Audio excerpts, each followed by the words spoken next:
Hello everyone, this is Mr.MonsterConnoisseur, and today, this is the third part to the DOTR compilation. And this is mostly built up of stuff that I skipped over from the first two videos of the same compilation, so yeah. So yeah, this is part 3, and without further ado, let us begin.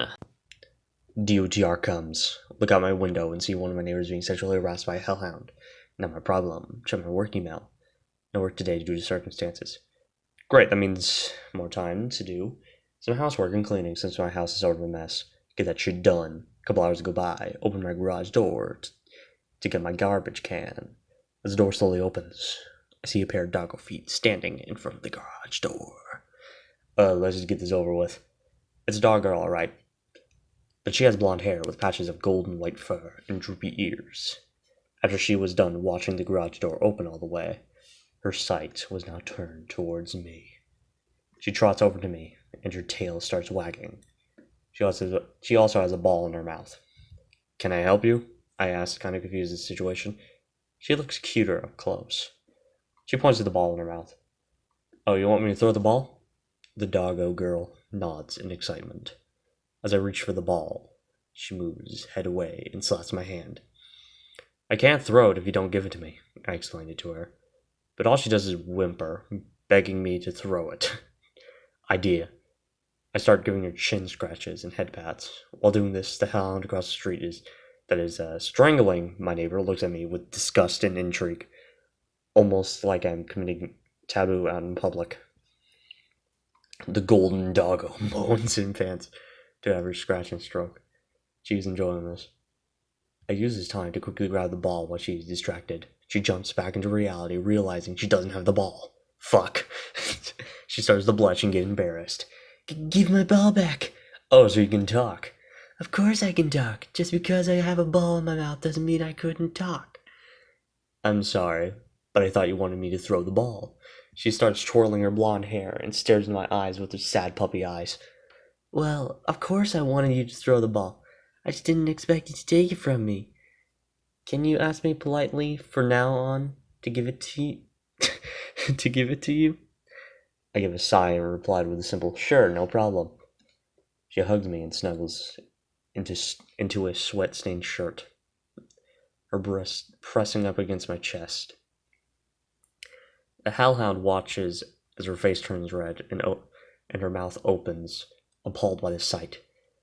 She even forgot that she had my neighbor in her grass, and my neighbor took that as an opportunity to get back inside the house and lock the doors. Let's go inside, I suggested. What about my ball? I give it back to her, and she grabs from my hand, snuggling it.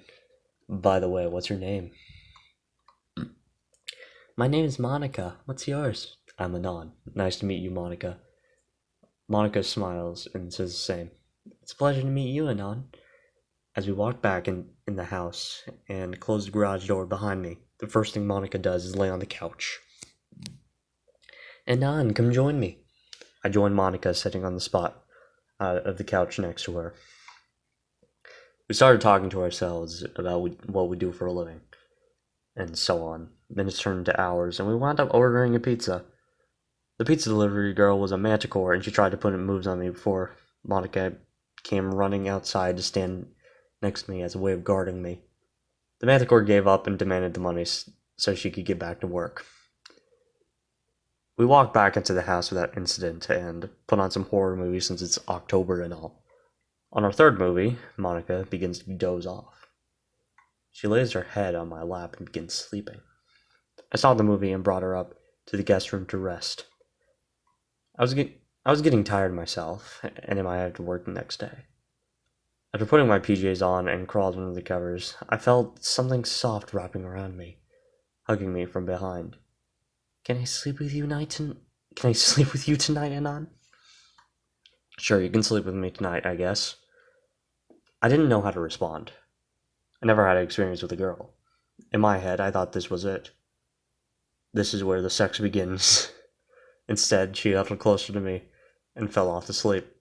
Next day, I found myself laying on my back instead of my side like usual, and I find a cute dog girl resting on my chest like a pillow. Monica looked cute the way she slept. I stroked her blonde hair that shined brightly in the morning sunlight. She lets out a yawn. Our eyes meet. She smiles and greets me. Good morning, Anon. I smile and reply back. Good morning, Monica. Did you sleep well? It was wonderful. I have not slept this good in ages. She comes closer and licks me in the cheek. I suddenly get this warm sensation coursing through my body. I bring her closer and give her a gentle kiss on the lips. Then, the gentle kiss turned us into making out. No, it doesn't sound like that. She climbs on top of my pelvis and grinds my crotch area back and forth. She's so damn wet that pants are soaked. Why did you... Never mind. I didn't realize this before, but she was with me the whole time, naked. Damn, now I feel bad for not offering her clothes. In the end, though, she didn't seem to mind. Monica pauses our makeout session. Anon, I'm a little nervous. Can you be gentle with me? I nod and assure that I will try my best. I will try to be as careful as I can, and let me know if she wants to stop. We roll over with me being on top. We proceed to have intercourse, and it was feeling really good. Felt like hours. Monica and the time got me relaxed and started enjoying it. Oh god. After we did the deed, we rested a little longer, just staring into each other's eyes. She was so cute that I could stare at her for hours and always be mesmerized by her. Our moment of silence was disrupted by our neighbors, I should say. It was the hellhound from yesterday. But she is yelling at her boyfriend, demanding to be given head pats. Her boyfriend argues back that she had 7 sessions today. This embarrasses the hellhound, making her look like a slut by all the other monster girls passing by. She punches the man and stammers off. After watching it all played out, I turn to Monica and ask if she wanted breakfast. She nods, and we head downstairs for breakfast. Years later, I bought Monica clothes that she liked, so she isn't walking outside in the house naked all the time. You know, why didn't you buy clothes? Whatever.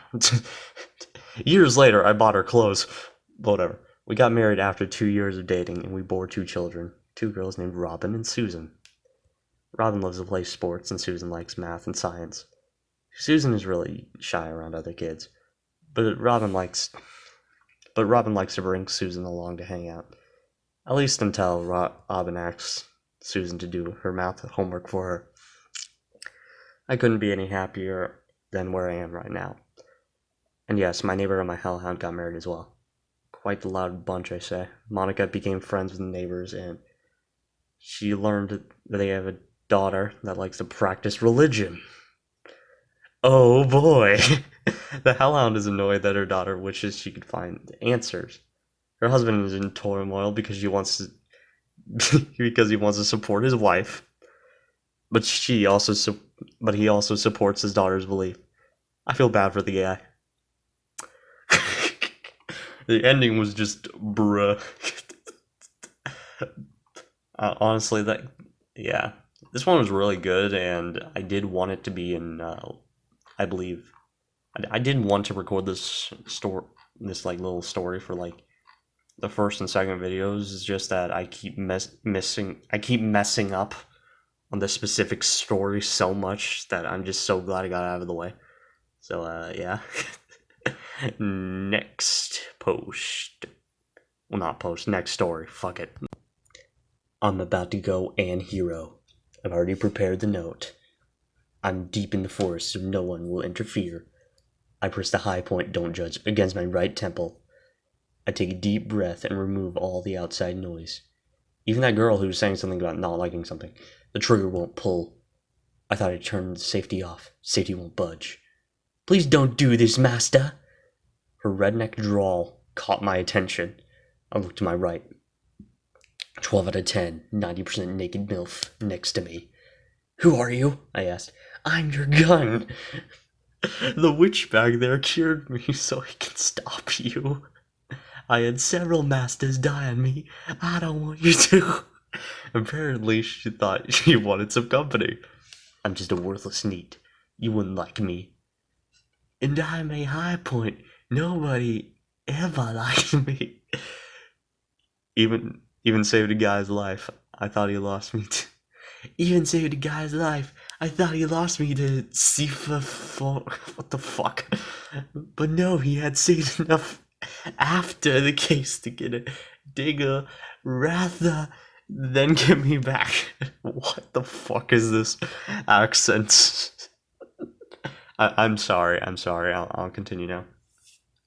Looks like she needs comfort more than me. In my lack of any concern. In my lack of any concerns, this is a misspelling. In lack of any concerns, my people skills, I hug her. What? Alright, the dude hugs his gun, which is a redneck waifu. I start to feel like garbage as she hugs me back. What? Okay. I don't remember falling asleep, but I never felt better waking up. You know, this story was actually very hard to get through. I'm not taking more takes. This story is just... Wouldn't say I had a good life up to that point. Spent most of my life alone and doing my own thing. The friends I do have not only acknowledge that I do my own thing, they've called it anon doing anon things. So damn stubborn too. I don't accept things on my terms, except my own. Even when outright refusal carries harsher penalties than doing nothing. DOTR happens. Fortunately, mistakes, house sitting a fair clip away from the nearest portal. Unfortunately, I'm a wizard who nearly set the damn house on fire. Sleeping during a huge influx of mana washing over the world is apparently a horrible idea. So I spent some time on a really shitty cell phone connection. Most of the NGs are fucking the shit out of the city that I normally live in. Spent a couple of days trying to figure out how to make that shit work again. Managed to get a few spells together. Casting spells make me really fucking hungry. I don't know why. Probably ate 5 pounds of food just today. Currently outside, wondering when the nature-based NGs like fairies and dryads will show up while casting a fire spell in the fire pit. Suddenly feel something very dark and auspicious behind me. It's an extremely pale girl with red eyes, wearing an elegant, glowing dress. Oh ho ho ho, interesting. I didn't think humans were capable of magic based on my prior experiments. Some primal urge deep in my soul is screaming at me to run for it, but I stubbornly stand firm. Oh, forgive me, I forgot to introduce myself. My name is Alice Dreadweave, a lich and master of the undead. Not to be mistaken for the Alice Monster Girl or any of the monster lords, also known as Alafees. As she curtsies, I realize that explains the cold sweat and slowly rising panic. I felt a surprising font of arcane power in this otherwise empty world. Oh wait, I felt a surprising font of arcane power in this otherwise empty world. I thought I might have found a magical relic, but instead I found you. And what exactly does that mean for me? Well, you're interesting and easily worthy of study. I'll have you aid me in my experiments. This is really bad. And if I refuse, then I'll drag you along. Now be a good boy and obey. Before I even know what's going on, my feet are moving towards her while sudden pressure makes my head hurt. Welling up my resolve, I slow and then stop my advance until I feel a faint snap and the pressure subsides. She stares dumbfounded at me. You resisted and broke the command spell. You are truly more interesting than I thought. What else does that mind, body, and soul possess? Don't rightly know. I don't like being treated like a toy either. As if I put myself into a fighting stance, she's starting to look a little off, like her composure's taking a hit. I suppose I'll have to capture you then. Shadow prison. Black tentacles attempt to cocoon me, binding me in place. Erasmus Razzledazzard! A sudden burst of light cuts through the darkness and blasts the tentacles to nothingness. Alice looks on, face bewildered, then in amazement. I swear, she's starting to swish her lips from side to side now. Oh wow, I've never seen that smell before. I wonder how you'll handle this. Ice wall, flame dart, lightning ball, terror geyser, fireball, hydro storm, summon zombie, burn knuckle. With each spell cast, the more excited Alice becomes, until it looks like she's snapped entirely, looking completely depraved, her hand covering her womanhood, and the stains in her eyes, and the stains in her dress, eyes wide open with complete abandonment. I'm still expecting this spell to continue. Instead, she charged headlong and tackled me into the ground. Alice starts kissing me energetically, while absolutely desperate to work my jeans open. Now it's my turn to be completely dumbfounded. Okay, this is... As she relented her assault on my mouth with hers, she began to speak. Oh, darling, I never thought I'd ever meet anyone like you. Spells I've never seen, able to resist a command spell. You must be an incredible musician to have such abilities despite being on a world so devoid of mana. And that, kids, is how I met your mother. 10 out of 10, IGN. Honestly, like, a little long, but yeah. Pretty good. On to the next story. Wake up at 7 a.m. like usual if it's a Wednesday. Take out my lenses and go take a piss. Lay around in bed and pull over my phone and tablet. Want it at my company's Christmas party before anyone gives me crap. Check emails, play some girls front line, use my usual boards, go to /monster. Oh shit, monster girls are a thing now. Get out of bed and peek out my window. See some cat girl owling the street outside. Harpy flies over a nearby house. Go back in bed. It'd be too risky to go out driving now. Don't want to damage my car. I should text my manager. Won't be able to make it due to monster girls being a thing now. Later, though, because of time differences in offices, laying around in bed, read a few more posts, do some self-reflection, remind myself of what a piece of shit I am, end up depressed, and decide to sleep some more. Send off the text first, so I don't forget. Good thing I have paid time off hours saved up in case this lasts for a while. I cover myself up and try to fall asleep. Hate myself a little more before I finally drift off. Not long before some nightmare bugs me in my dreams. Chase her off while telling her to find someone better. Wake up knowing that dreaming would be a pain in the ass. Just spend the rest of the day laying around and fucking around in the internet. Get up and go watch some anime in my office. Hear knocking on my door. Sorry, I'm not in today. Spend the time in my office ignoring the knocking. As soon as it reaches evening, I'm feeling a bit hungry.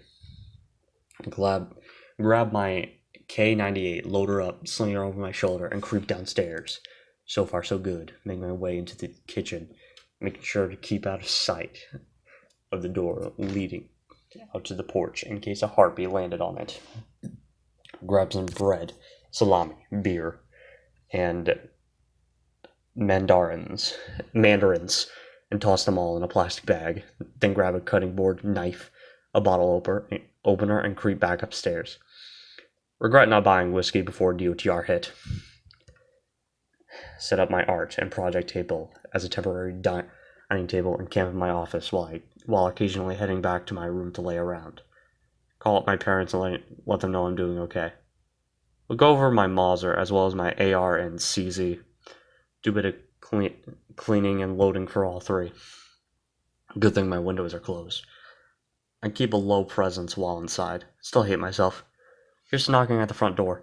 Piss off, it's for your own good as well as mine. Lay around in bed some more. A little part of me wishes for love, but I quickly push it away with more self-loathing. I'm sure any monster girl would hate me the moment she sees me. And I'd bet I'd probably just hurt her. Huddle up and try not to feel depressed again. Fail at that. Eventually drift off to sleep again. At least there's no nightmare this time. Just sleep and feeling empty inside.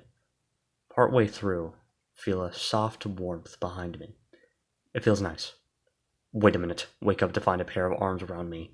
Turn back to find a silver-haired woman laying next to me. Fuck, how'd you get in? Everything's locked and my alarm went off and... She smells familiar. Like wood and metal. She notices me awake, smiles, says a friendly, Guten Morgen. Well, my gun just monsterized on me. Instantly remember old K green test of dudes fucking their guns. She climbs atop me, licks her lips, and And my god, she looked good in that nightgown she has on. So, what the fuck? Where'd you get the nightgown? Immediately feel guilt over how can someone even want to spend time with an asshole like me, even when I can't do anything right. Tell her my thoughts as well as shaking and feeling some tears start to fall. She frowns, sits up straight, slaps me across my face. I'm a little shocked by that, as she gets face to face with me. Tells me to stop whining about things that aren't true, and that she'll have to discipline me. Before I could say anything in edgewise, she has me in a deep kiss, and before I know it, I'm in balls deep in a 70-plus-year-old gun turned into a girl. Oh my god.